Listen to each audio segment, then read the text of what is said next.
World War II was a period of high times. Americans returned from the war, defeating Germany and ending the Nazi regime. However, the African Americans who served in the war returned to the racism and discrimination in the society they had left behind.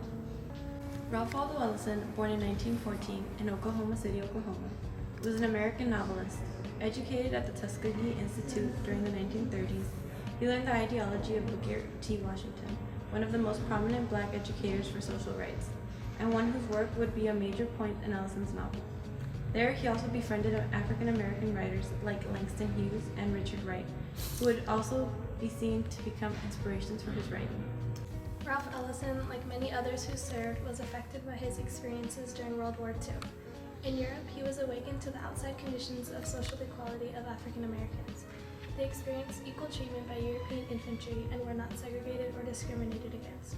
Upon returning home, Ellison comes back with the realization that the worldview of African Americans was different in how Americans viewed and treated them. This brought an entirely new perspective.